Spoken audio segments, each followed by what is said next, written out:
And welcome to the Cal Cup Pick Six preview show. We've got a big day of racing tomorrow. My name is Chappie, by the way. Giorgio is on assignment. So tomorrow, big card of 10 races. Pick Six starts in race 5 at approximately 2:05. And there is a guaranteed Pick Six payout tomorrow. So joining me today, first of all, my man Gino B. What's happening, Gino? Yeah, we have it's also Sunshine Millions Day. So there are some really, really big money stakes for some of the Calbreds, and they're very good betting races too. The sequence is excellent. They did a really good job putting some of the better races in the pick six sequence. Nobody jumped in and stole the pot the day before, right? So we should have a pretty big pool. What do you think? Like 4 million-ish, 3-4 million?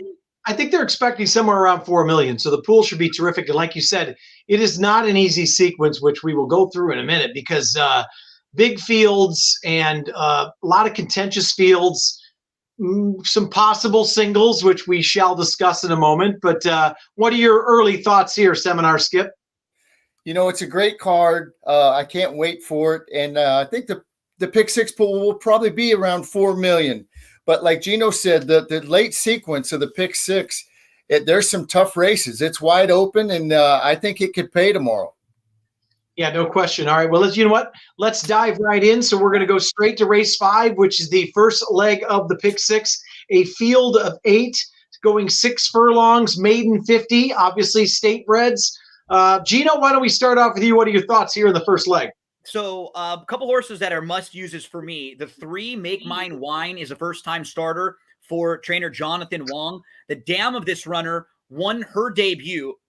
She won. Then she also won a first-level allowance race at Churchill. She was stakes placed at Penn National. 5 of the 6 siblings of Make Mine Wine have won. 1 of them won the debut. 3 of them finished second in their debut. So what that shows me is you've got a dam that won the debut. 1 of the siblings won the debut. 3 more of them ran second. They're all precocious. All of them. They're all showing really good ability right off the bat early on. I love that. The barn, very, very good with first-time starters. When you dig in the last year, 13 for 63, which is 21%. That's excellent. I think Make Mine Wine, to me, is a must-use. I also look to the 5, Smiling Goodbye, as a must-use. This is a first-time starter. Similar, like really good things to look at. The dam won her debut. She ended up finishing 6 for 13. She's produced 5 foals to race. 4 of them have won. 3 multiple winners. 2 of them won their debut. Actually, one of those horses was named Raul Rosas. That horse was trained by Peterson, very same trainer, won the debut at Del Mar in a Calbred maiden special weight race at 8-1. The barn recently just won a Calbred maiden special weight race on June 11th with a horse named Active Account. So that shows me that the barn can do it in a spot just like this. I kind of thought the 3 and the 5 of the firsters, I have them slotted like a tier above the rest. Yeah, Skippy, and I know Gino. Gino is the stat man. He comes up with all the stats of the sires and the dams, and you know he obviously looks into the replays as well. But I know you and I as well are big on the XBTV workouts. Yeah. And what did you see in your preparation here for some of the first-time starters and/or some of the horses who have ran before? You know, I kind of had a strong opinion in this race. The first couple races I did. That's how I'm going to play my ticket. I really like the way the 5 has been working. I haven't seen a recent work, but back in November 19 or 21st, 27th, I really like the way this horse was working. And like Gino says, it's bred to win early. It's bred to a couple horses that have won first time out. Dean Peterson does a great job. He wins 25% first time out, 50% with maiden claimers. I know he doesn't have a lot of, horses like that, but I really like the way the 5 is working. I watched the way the 3 was working too, and I just, it worked okay, but I was much more confident with the 5. I'm going to take a stand here, and I might even single the 5, depending on how it looks on the track. And I love the post position draw of the horses that have won, or I'm sorry, not have won, but have ran before. I'm not impressed with any of them. I agree. The outside horse dropping back down to, a maiden 45 claimer, going turf to dirt, but that horse really hasn't shown much. Back when it ran for maiden 45 before, it still got beat 6 1/4, 3 1/4. I'm going to take a stand with one of these first-time starters, and I think I might single Smiling Goodbye, depending on how it looks on the track. So you can tell Skippy and I have worked together for a long time and maybe have the same views, but I do a tip sheet that I've been working on all day for the Burgers and Brews Festival, which is going on tomorrow as well. And I'm also doing a couple pick sixes for friends and family. And one of my pick sixes is going to start out single. Nice. And I'm sure you guys will know exactly who I'm singling in the next leg, but my single is going to be on the 5 Smiling Goodbye. And the funniest thing, like Skip said, it was from the work back on November 21st. Yeah, got you, right? That was the only work that they show. Yeah. But you could certainly tell this horse has speed and looks athletic and certainly has some ability. I mean, there must have been some sort of gap in there. Maybe something a little bit happened along the way to finally get to the horse, because the horse looked ready back then. Yeah. But just from that work alone, the talent is there, no question. Yeah. And Chappie, the horse, hasn't missed a beat in the morning. January 10th, January 3rd, December 27th, December 20th, December 11th, December 4th, November 27th, November 21st, November. So it hasn't missed a beat in the morning. Maybe it was a Santa Anita thing, right? Maybe they couldn't find a race. Yeah. Maybe it was like, hey, we'll wait till we get to Santa Anita versus Del Mar. I don't know, something, right? They were Del Mar and then Los Al at that point. Now they got back to Santa Anita, got a couple work. I don't know, but we're just kind of projecting, because you're right. This horse seemed ready a month and a half ago, right? Like almost ready to rock. So at the very least, we feel like we have probably a pretty experienced horse who's had a lot of polishing in the mornings there. And I think the outside horse, that's a King of Queens reference. That was Jerry Stiller, Arthur Spooner, who plays the grandpa in the King of Queens there. He's hilarious. Yeah. Gino knows it all. He knows the name of every horse where it comes from. Let me tell you. I got another fun one for you in the 10th. A little tease there when we get there. Got it. Okay. So we're kind of looking towards the first-time starters, it seems. I mean, obviously, Arthur Spooner, the aforementioned, is dropping, and we know Ryan Hansen is very much more than capable with youngsters. So that might be one to include as well. All right, let's move on to the 6th race here. So we've got the Unusual Heat Turf Classic. And let me play host for a second, because you said you got a single in this race. So who is your single going to be in race number 6?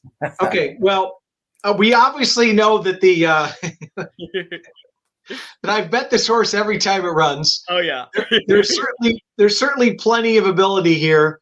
The distance with the breeding, it should not be a problem. The distance, because this horse has never gone 2 turns, is obviously the question mark. But the horse I'm going to use and try one more time is Allegato on the stretch out. Yeah, do I think there's other horses that are going to be tough, including Indian Peak on the outside? Absolutely. And I will be doing other tickets. But I know Allegato, just the way the horse has had trouble every time. Pratt takes over. The horse gallops out, giant, has a big, long stride, seems very athletic, always seems to find trouble. But maybe now with a longer race, he can settle mid-pack somewhere and finally show his true ability. I think this horse has got so much ability, and I'm hoping that they unleash that ability tomorrow. So Allegato, one more time for me. Yep, I knew that's where you were going with Allegato. Yeah. Okay, now I'll give the hosting duties back to you. There you go. Just for a second there, I just played a little role reversal. I know we've all talked about that horse many a time, but Skipper, where are you looking in this race? And it's probably much more than just Allegato. I'm with you on Allegato. That horse, the only thing that scares me with that horse, it always seems to find trouble. And horses that do that, they can't break that routine. For whatever reason, they just keep getting in trouble and getting in trouble. I've always been a fan of Indian Peak. And I've given that on the radio a couple times, Calbred of the Week, and other plays. This horse does not like the dirt. It is very good on turf and the synthetic, but I like this horse on the grass. two back, that race in the Seabiscuit at Del Mar, that was a giant race. I mean, look who he ran against. Field Pass, Sacred Life. He's only beat, 3.75 of a length to those. So the last race was supposed to be on the turf. They took it off. Maybe it could have bounced a little bit off that tough race or not, but I don't know. But now that they're putting it back on the grass, I love Indian Peak tomorrow. The horse loves to win. It's, 6 wins from 22 starts. You throw out the 3 dirt races. It loves the turf. I love the way that this horse moves. Ruben Alvarado is doing a great job filling in for, taking over for Peter Miller. It's on the outside. Johnny V climbs aboard. I'm singling Indian Peak. I'm taking a stand. Yeah, Indian Peak. Well, that would be my second choice, but we'll have to go beer game on that just on the side. But like you said, a couple of things. Johnny V taking over, obviously. The class is there. Almost won a grade 2, now running against Calbreds. And the only thing, like you said, I totally agree with Alligato. I'm hoping that maybe the Pratt situation and going longer allows this horse to settle into a spot where this horse does not find the trouble, because I agree thus far, even in the win, the horse found a ton of trouble. So right, the acid test will be tomorrow. Gino, your thoughts? Yeah, I thought Indian Peak's the one to beat, no doubt about it. It's funny, the 3 horses that we like the most are all, they might sort of be in bad shape because there's not that much speed in here. So I'm saying that, and I like a horse that's going to be coming from the back more, but Margot's Boy probably gets the lead. Maybe Feriano puts a little pressure on. Maybe you get a little from Whooping J. There's not that much pace in here, though. That's what scares me. But I really like Big Fish in this spot. So let's kind of dig into Big Fish a little bit. He's getting back to the turf. He has 6 races on the grass overall. The first 2 of them, they were wins. He won his first start ever going long on the grass. Then he came right back and he won going long in a stakes against Open Company. Following that, you've got the Zuma Beach against Open. You've got the grade 3 against Open. You've got the Eddie Logan against Open. Those are all Open races on the grass. Now, tries the Cal Cup Derby, wins that race, comes back and sent to the bench for a while. And since then, dirt, turf, the October 10th race is the one that kind of jumped out to me. That was against optional 100,000. That's an Open race. Chappie, that's another one of your horses there. Daisimo Chara, who you played a lot. That horse was 3rd, came out of the race to win, and then tried the Hollywood Derby. That's how much they think of Daisimo Chara. The winner of that race, Man Friday. Man Friday was 4-1 in a stakes race on Breeders' Cup Undercard Day coming out of that race. That was a loaded group, and Big Fish had legitimate trouble that day. Slow start, recovered, settled, and then had to go wide. The wide trip just really ended up catching up with him there. And then after that, 2nd in a stakes behind Camino del Paraiso. Last time out in the Berkeley, bumped around, squeezed back early, backed out of a spot, lost about a length. It was too deep in between and was starting to move through traffic, really kept trying hard, just missed 3rd, big gallop out. Now you're going back to the turf. Rispoli's jumping back aboard. I think this horse is going to get kind of forgotten about, and a lot of people will key in on some of the others. This may be a really under-the-radar play in here. I like Big Fish quite a bit in this spot. And Big Fish at a nice juicy 8-1 with Alberto Rispoli aboard. The other one, just to mention real quickly, and there are others that have a chance in here. Our friend George Papapadromo, who has actually been on quite a roll here lately, actually got Rockingham Ranch to plunk down a nice $100,000 on the one Whooping J, who is 8 out of 10 in the money. And, George is getting hot, and that horse might rate a look. Used to be kind of a win machine back in 2020, and good luck to him. And there are some other contenders, but we will move on to race 7. All right, race 7, 6 furlongs, allowance optional claimer. Gino, where are you heading and why? Yeah, I thought this was sort of one of the trickier races. The 4 Gates of Heaven is going to take a lot of money. I don't necessarily love him. I probably prefer 2 and 8 in this spot. Crash Corrigan, he does come in off a couple races from Los Al, but he is in really nice form right now. He did get squeezed back, and I thought his race was good. If you toss the grass race and you toss the October 10th race, where he was in just a little bit too tough, well, then the form looks a lot better. The 2, I think, is the quickest. Scary Fast Smile. There's not another race where there's not all that much real speed, especially for a sprint race on the dirt. So I imagine Suzy Q's brother will be close. Brace for Impact, forwardly placed, maybe Alpine Thunder with Maldonado. But I think with Scary Fast Smile, gets the inside draw. Just kind of broke out last time and didn't really get involved. And he doesn't really seem to like Los Al, but he has some big races here at Santa Anita if he's able to clear. I think for him, the game plan has got to be, let's just try to send really hard, because that's where we do our best. I'll probably use combinations of 2 and 8 all over the place. I couldn't really get all that more creative than that. So, yeah, it'll probably be 2 8s for me in a lot of spots. Yeah, like you said, the last time that Scary Fast Smile tried this condition from the rail, drew off and won by 8 lengths. Been running against open company the last 3 races, so back in against amongst his friends, and that's why he's in for the $20,000 tag. Skippy, I don't know about you, but I found this race to be one of the most difficult in the sequence. This could almost be an all button for me. What are your thoughts? I thought it was very tough too. And there's not a lot of speed in here, but Scary Fast Smile will be in front. It likes Santa Anita. It comes out of some good races. These horses, the second place finisher came back and won next time out. The 2 races back, heard him.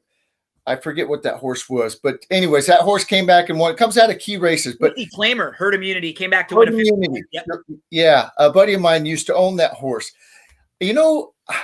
I'm using the 6 on my ticket, Brace for Impact. It didn't run bad last time. No. I think that race is going to do it a world of good. It's not a real win machine. It's 1 for 10. It's got 4 seconds. I think this horse is going to get a great trip outside of Scary Fast Smile. So the 6 is going to be on my ticket. I'm using the 1 also. Papa Badromo, we just talked about him. He claimed this horse last time. That was a very impressive win and a good time. And I'm using Crash Corrigan and Gates. I'm using probably 4 horses in here. I'm going to probably use the 1, 2, 4, 6, and 8. 5 horses. I couldn't make heads or tails. The long shot play that I thought had a decent chance was the 6 at 6-1, the Karen Headley trained Brace for Impact. I actually picked Brace for Impact 3rd on the tip sheet for the Burgers and Brews. Same thing as you. Probably needed that race and ran a bang up race. The only thing is the horse kind of nibbles. So, 1 lifetime win. That's right. And the outside could be very interesting. Horse is 5 for 6 in the money. And obviously finally gets a nice cozy outside post, and Hernandez takes over for a struggling Van Dyke. So, All right, let's move to race 8. This is the Sunshine Millions Filly and Mare Turf Sprint, and we're going down the hill, which we love that they are back going down the hill. And Skippy, a tough race. Is it Warren Showtime, or is there much more to look at in this race? For me, there's much more to look at. Warren Showtime is obviously the class of the race. Love Santa Anita's, turf course. This horse should be tough, but I'm taking a shot. I'm using a couple in here also. Legs Galore's the speed. It gets that cozy outside draw, which is huge coming down the hill. It gets that first, going into that first right-hand turn. It's huge on the outside, especially when you got speed. Legs Galore will be on my ticket, but my long shot play in here is Eddie's New Dream. This horse is 15-1. There's no way now, because I love this horse, and I gave this horse out another spot. We'll never get 15-1 now. I have it 3rd on my tip sheet. So go ahead, Tippy. But we're all seeing the same thing here. I think this horse will love coming down the hill. It loves the turf. It's two of its 4 wins are on the grass out of 3 starts. It's coming out of that tough La Brea grade 1 on opening day. Throw that race out. And then the last 3 races, the only time that it had trouble, was 2 back in the autumn miss, and it hopped and it lacked room in the stretch. This horse is a great price at 15-1. So the 11 is probably my top play, but I will be spreading. Another one I'm going to be using is Sedimar. I like the race. It just got beat by Warren Showtime. But this horse has got some back class, and it runs some bang-up races. Jersey Joe Bravo, or whatever you want to call him now, California Joe Bravo, he jumps aboard. He rode that horse good last time. I actually gave it out last time, and it ran second. And another big bomb that I like is the 7. Rispoli gets on this horse. This horse, I'm using it at 30-1. It's got some numbers that if you go back to, it's got a shot. I don't know if it could win or not, but at 30-1, I'm throwing that on my ticket too. And then where else do we go? There was another one. I got to use the one, Alice Marble, with Pratt jumping aboard. This horse has won 3 out of 7 starts. It's won 3 out of its last 4. And the only time that it lost at Del Mar on July 31st, it crowded early, had trouble, and probably should have won that day. So I'm using the 1. I'm using the 7. I'm using the 9, the class of the race, the 10, 11, and 12. I'm spreading. And if the 13 draws in, I'm using the 13 also. But my top pick is 11. I love Eddie's New Dream in here. I'm going to probably go 3 deep. I'll probably use Eddie's New Dream with the logicals of Warren Showtime and Legs Galore. I respect the heck out of both of them. Skippy was talking about Legs Galore, who should get a great trip from out wide with all that speed. And then you got Warren Showtime. How do you knock what she's done? She might just be coming from a little far back, but she's won down the hill. She's won going 6.5. She's won in similar trips in similar fashion before. So this should actually fit well for her.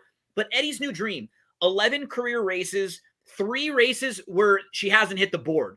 All of them brutal trips, legitimate excuses.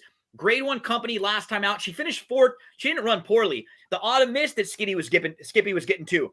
She hopped at the start. She's on the inside. She tries to settle, and she has to settle farther back than they wanted because she missed the break. So instead of being closer up, she ends up being a little bit deeper. And she's like 7th inside, about 5-6 lengths off. She's traveling well. She's at the rear, and she's just waiting. She tries to move, nowhere to go. Tries to move back inside, nowhere to go. 3 times she's like searching for room. She's still traveling well. She's still loaded with no room whatsoever. I mean, you dig into every race that she's got. She always shows up and runs well. She's drawn towards the outside, which we like. She's probably going to be sitting in the middle of the 2 horses that I was just talking about. She should be closer than Warren Showtime, I think, but not anywhere near Legs Galore. So maybe she'll get sort of that middle trip where she can get the jump on Warren Showtime. I like her quite a bit in this spot. Eddie's New Dream. She's one of those horses that now, like, we as people who have played Southern California for so long, I'll watch horses and immediately I'll be like, this horse is going to be good when they go down the hill, and I'll I'll wait months. Sometimes you'll see a horse run somewhere and you're like, wow, for whatever reason, you feel like it's going to fit. And maybe I'm wrong, but I got that feeling with this horse a few months ago. And I've been sort of waiting for when she was going to show up down the hill. So I'm really excited. If she's anything over 8-1, I'm going to play her to win super nicely. And I'm going to play a lot of stuff around her in the late exotics with her too, because if she's close to that and we all think she's got a shot, like if she runs dead last, so what? Like these are the kind of horses that we like. That's why we gamble. Yeah, I think two reasons. 15-1 is a little bit ridiculous, but yeah, I think you're still going to get a decent price because it's still Ben Cecil and Mario Gutierrez. It's not, field and they do a terrific job, but they're kind of under the radar connections. Mm-hmm. I was actually 5 deep. Now with Skippy's point, I will be 6. I was 1, 9, 10, 11, 12, the same 5. The 7 is interesting because of the fact that obviously the horses ran some good races, but speed going long, cutting back has always been a good barometer going down the hill. So that's very interesting. And the only other thing I can make about Warren Showtime, if you go back and you look at the October 16th race, it was a small field, beat Sedimar. But if you watch the way Warren Showtime did it, that horse just waited, and just exploded. Visually, extremely impressive. But the contention could go deep here, and it's going to be an interesting race. All right, let's move on to race 9, the Don Valpardo California Cup Sprint. Gino, who catches Brickyard Ride, or who pays the price early, or does Brickyard Ride just run away and hide early? I think that's isn't that what Craig Lewis said? I think they asked him the other day, and he was quoted as saying, they said, "Can anybody go with you?" And he said, "Well, they could, but if they do, none of us will be around at the end, which is funny because sort of true. Like you know what you're going to get with Brickyard Ride in that if he's right and he clears, he'll beat this field. He's a graded stakes winner against open company. He's no doubt the class. The problem is he's never really had a layoff. And now he's dealing with the long layoff. He didn't run well the last couple times we've seen him. And he's even shown that he can throw in a clunker against Calbred Company. Look back at May the 7th. He was odds on that day, and he threw in a major clunker. So it's not even the class as much as he needs a particular trip. If he gets to the front lone, he'll be really tough to run down. I'm going to kind of dig and play against him, I think, in this spot. I think that there are enough horses that I felt like they had a chance to where I feel pretty confident. And I'm looking at the 6 and the 7 as really intriguing price horses that I want to use. I mean, Let's Get Lucky was facing open company last time out, going 6.5 furlongs. He was close up. He was just off in between horses. He was still second in the early stretch. The winner that day went wire to wire. Now you're going to get a little cutback. You're going to go back in with Calbreds, and you're going to go third start of the form cycle. There's a lot to like about Let's Get Lucky. Proven at Santa Anita. You get Principe Carlo. He ran a giant race last time out. It was one that he was so wide that you're just kind of waiting for him to stop. But he kept going, and he got determined, and he somehow won. And normally I'd probably want to play against a horse like that if they came back quickly. But that was November the 21st, and we're talking about January the 15th now. We've got a lot of time in between, so I'm not really worried as much on a bounce for Principe Carlo. And he actually has races down earlier in his career that were just that good. This wasn't like an outlier performance where he was just awesome. He's actually able to show that type of ability multiple times throughout his career. I think Principe Carlo's on my tickets for sure. Those were the two that I have absolute uses. Lots of respect for Colt Fiction. And the other one, you mentioned something similar. I'm probably going to use Loudmouth because Sadler and Ronis claimed this horse for 80 grand. When those type of sharp connections are going to dip in $80,000 to claim a horse, I'm sure they had these Calbred stakes mapped out just like this. And if they can do anything to just fix this horse a little bit, maybe make a few tweaks here and there, they do this with like maiden $50,000 claimers and maiden $80,000 claimers all the time. They claim high-level maidens that probably shouldn't have been in claiming races to begin with, that like their connections are trying to kind of sneak one by, and they'll find it. If you do, they'll grab one and then they'll step them up. They've done this for years with like 2-year-olds, and they'd win stakes races with young horses all the time. So yeah, Loudmouth is one that maybe doesn't have the best recent form, but he's got races that are good enough to compete here. And Sadler and Ronis wanted to dip in for 80K. That's a lot. Right. Skipper, your thoughts here? I know nobody could go with Brickyard Ride. And if they do, they're probably done. But I just cannot trust Brickyard Ride. I know it, 18 starts, 8 wins, 9 starts at Santa Anita, 6 wins. But I'm a little nervous about the layoff because we haven't seen that before. And I can't trust the horse. So I was going to spread in here. My 2 long shots were Loudmouth because I was, like Gino said, they dipped in and paid $80,000 for this horse. I mean, they see something they like. They think they can improve this horse. Sadler's done it time and time again. Victor Espinoza jumps aboard. I'm definitely 5's going to be on my ticket. The 6 horse, Brian Corner's having a great meet. 9 starts. He's got 2 wins, 3 seconds. All his horses are running good. Love Santa Anita, 3 starts, 2 wins. Coming out of that race, the open, now dropping back to state breds. Those 2 are my ticket. I got to use Colt Fiction also. Bill Sparr's doing a great job. Johnny B's on the cozy outside draw. I'm a little nervous about Prince of Carlo. That race was very impressive, and it was wide, and it kept coming.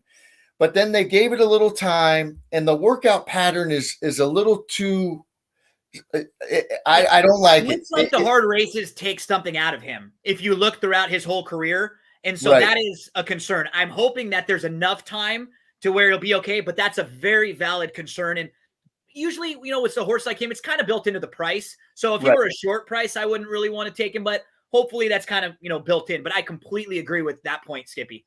Yeah, because okay, he ran lights out November 21st. He came back and worked December 18th, and then there's no workouts till January 3rd, and then he comes right back with the January 9th work. So they know what they're doing, the connections. They know what they got. The horse is 7 wins from 22 starts. So almost stays on. I can't trust a horse like that either. Another horse, I'm using the 4, Positivity. This horse, look who he ran against 3 back. Flightline. I mean, he got beat a mile, like everybody gets beat a mile against Flightline. But then he comes back and he wins at Santa Anita going 7 furlongs in a real good time, 121-4. Comes right back in the Cary Grant and, runs bang up to Principe Carlo. I'm using all the outside horses. I'm using Brickyard Ride. Hopefully he won't, he gets beat, but he'll be in front. Positivity, Loudmouth, Let's Get Lucky. I'm going to throw the 7 in because Gino likes it, and then Colt Fiction. But I think the 5 and 6 are great long shots in here. So we know a lot of people are going to single Brickyard Ride. And Brickyard Ride could win by 5, let's face it. Right. It could get beaten, then it's a spread race. So one thing about the Principe Carlo race, Positivity, if you could go back and watch that race, broke a smidge of a step slow, and then had the worst of it. He was actually between horses, kind of all the way. Yeah, was not in a comfortable spot. Then kind of got down on the rail, was on the wrong lead. When he switched leads, he battled back. And you watch that replay, you couldn't tell who won between Principe Carlo, and it was so close. Right. It was unbelievable. So there's a little separating many of them. And then, like we said, Cold Fiction once again draws the outside this time. And no offense to Giovanni Franco, but Johnny V steps aboard, and between he and Pratt, they seem to have every horse in the right spot at all times. Yeah, so they do. Very interesting. All right, we get to the last race. Couple things about the last race here. Mile on a Turf, the Leanne Howard California Cup Oaks. I happened to interview our man Eddie Truman the other morning, talked a little bit about Professor's Pride. Before Skippy and I had talked about this race before race 1. He said this horse had all kinds of talent, but just wasn't there quite mentally. Still won that race, then stretched out, won a stake race. He's only got 4 horses in his barn. Hope he takes to the turf. Now, that being said, I'm going to start with this one because we all watch replays. We all watch tape. We watch XBTV. If you go to Cal Racing or Express Bet, just go back and take a look at the debut race from Vivacious Vanessa. Yeah. And it is unbelievable that horse not only won, got stopped had a poor start, was steadied at the 3/8 pole, weaved through traffic, exploded late. This is a giant horse, and then won geared down, all in 6 different moves. They pressed the butt. It was like a video game. It was like being able to just wait, press to go again, wait. And you don't do that with horses. No. Young horses, making your first start, going long on the grass. Normally, you make one move, or if you're loaded and you're like on heels, by the time you get clear, you're kind of done because you've sort of expended all your energy. That was as impressive a race as you'll see. She was about 12 off early, and then she sort of just tipped to the outside, kind of quickly moved from about 12 off to like 5 or 6 off, and was right in contention with the rest of the group. And then you moved in between horses, got stopped, waited, again moved, no room, waited. You kind of forced her way through. Just kind of battled and made a spot, and then got some room, and it was like, 2 strides, I'm by the horse in front, and I'm just going to gear down. Yeah. Won by 5. Right. It doesn't do it justice unless you go back and watch the race yourself.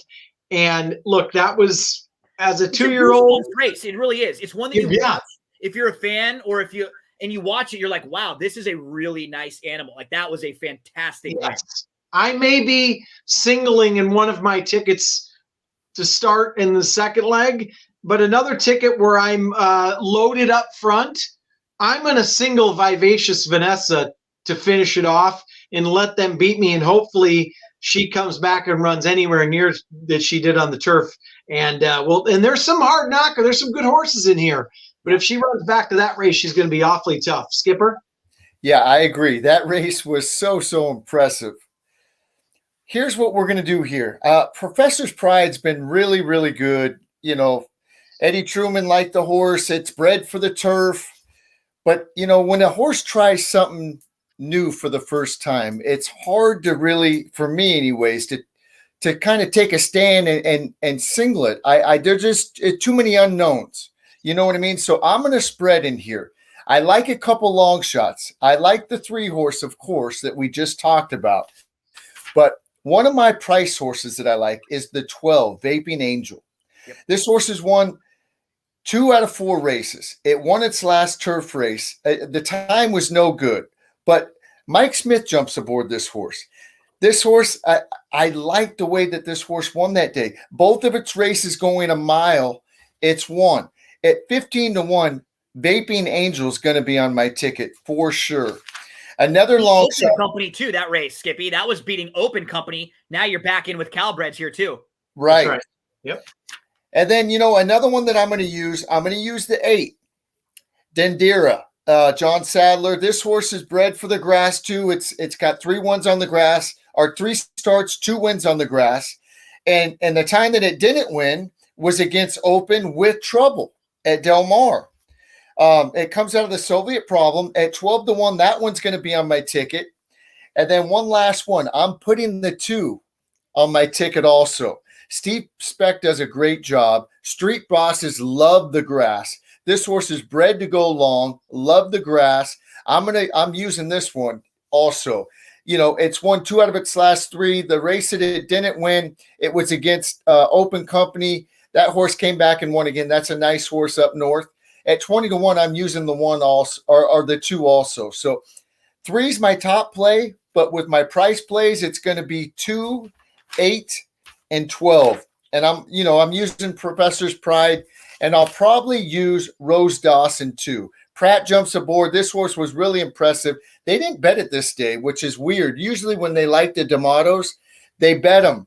This horse is bred top and bottom for the grass. That horse is going to be on my ticket also. That's like Rose Dawson is from Titanic. That one I knew. Yep, that's the name that she gives at the end. Remember, her name is Rose DeWitt, but when they find her at the end, she gives the name of Dawson for the Leo DiCaprio character. Yeah. So that's her tribute there. This is like to name that tune. I get them all wrong. I actually knew Rose Dawson. So you knew that one. And you know where we're going, Chappie? We're going to an island in the Bahamas next. We're going to Eleuthera. That's the price place that I like. That was my other long shot. So go ahead. So Vivacious, I'm probably going to use combinations of 3, 6. A couple of the other horses that that Skippy was mentioning too, no doubt about it. Towards the outside, Rose Dawson, Vaping Angel, they make sense. Professor's Pride, but Eleuthera faced Calbreds in her debut, and she was really impressive. She missed the break. She had a lot of trouble that day. She was actually behind Dendera, who just got a much better trip, got the jump on her, and Dendera actually had experience in that spot. So they thought enough of Eleuthera out of that race to take a shot against the boys in a Calbred Stakes race. And that was sprinting on the dirt, just total race to put a line right through. Not even relevant at all to this race today. She returns on December the 27th. She was off for a few months, and she was actually in against Open Company in that race. And what ended up happening is she just had a very good beginning, and so they just went on with her. You know, I don't think she's a speed horse really, but she just had a great start. And so they decided to get aggressive. They put her on the lead, and she was traveling really well. A horse from the back made an early middle move. It was like a harness race. The horse went first over and then got in front of her, and they shuffled her back. And then she kept trying to come on again, but she just couldn't get to that horse that made the early middle move. She really was trying, and she was getting to that runner, but that was her first start in a few months. I think she was a little bit tired. The blinkers on now. They're going to sharpen her up a little bit. She's got a sneaky pedigree too.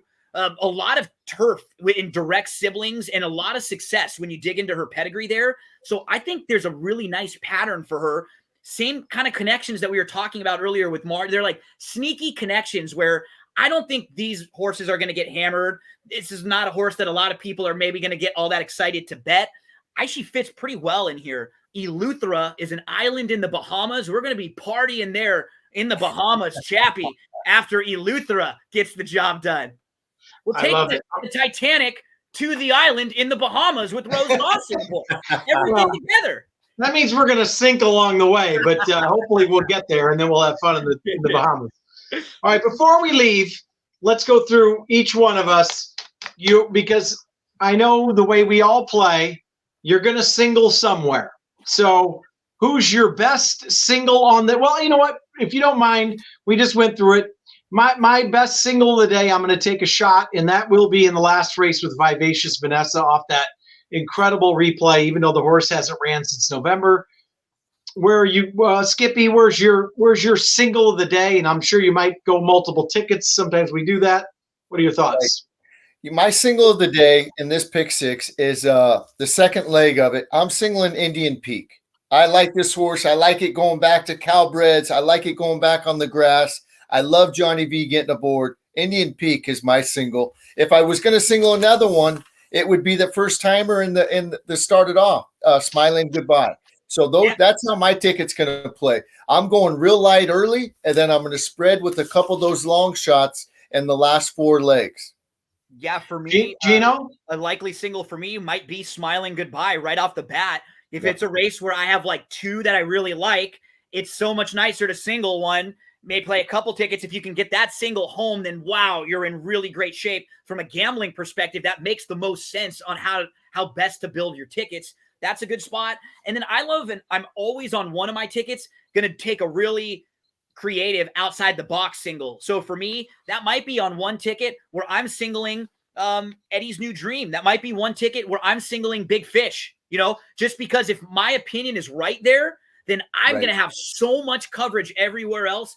That's what I've done a lot more as I've gotten a little bit older is I don't need to win little things here and there to get a few bucks back. I've gotten a lot better at I'm okay with losing some days if I feel like I bet the right way.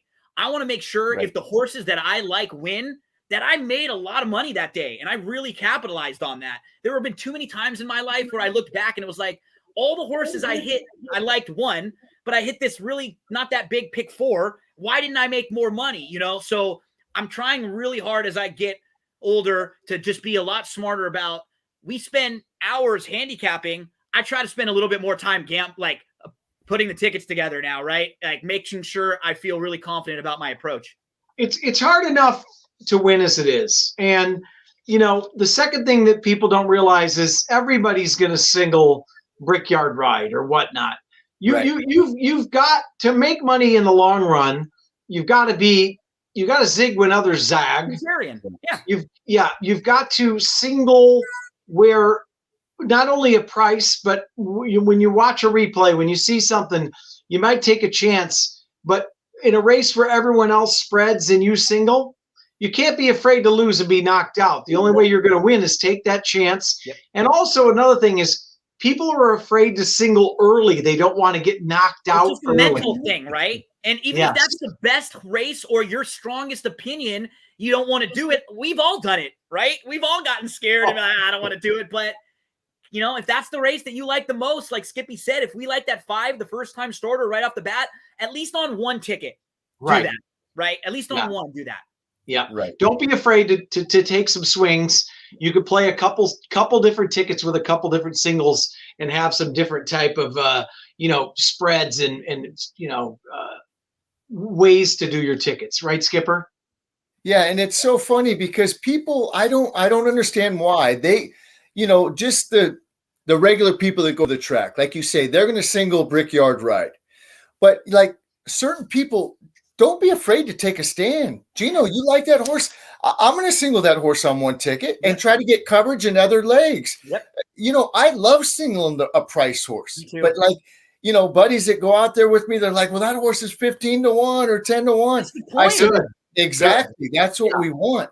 And if we're right with our opinion or my opinion, and we got coverage in those other legs, guess what? That's going to be a home run. That's a life changer. That's a year changer. That's a life changer. And we're not playing lottery tickets, right? We're putting the work in. It's not like we're pulling scratchers. You have to feel confident about those horses. But on this sequence, there are 3 races where I like a horse that's probably going to be 8 to 1 or above.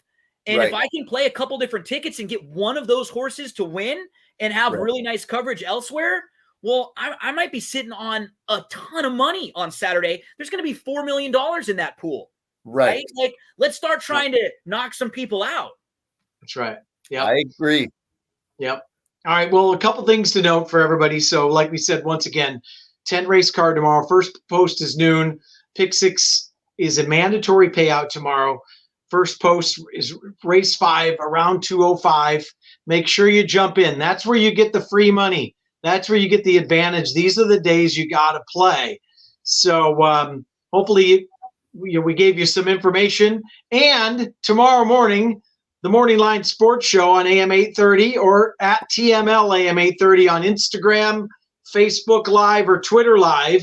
All three of us will be on, and we'll have some other guests with some other insights about that pick 6. Skippy is always in studio with us live at the Big A. Gino batting leadoff tomorrow, so about 8:06, you're going to be starting us off, right, Gino? And I've got a little tease for everybody. I'm going to dish out a future that I bet on a team to win the AFC and a team to win the Super Bowl. I've already locked in a couple prices, so a team that I think has got a very good opportunity. And if you guys know the way I play, it's definitely not a chalk. It's never a really obvious course. That's just not the way that I play. So looking forward to talking some football, some racing. This pick 6 is going to start right as the playoff games start. So we can be kicking back, watching the Saturday playoff games and playing in the mandatory rainbow. Not a bad little Saturday, huh? No, plenty of action, and hopefully we'll see everybody, and I will see you guys tomorrow morning bright and early. Listen, thanks, guys. Wish everybody the best of luck. Let's take it down tomorrow. We'll talk to you guys. Appreciate it. Good luck, everybody. Good luck. Thanks.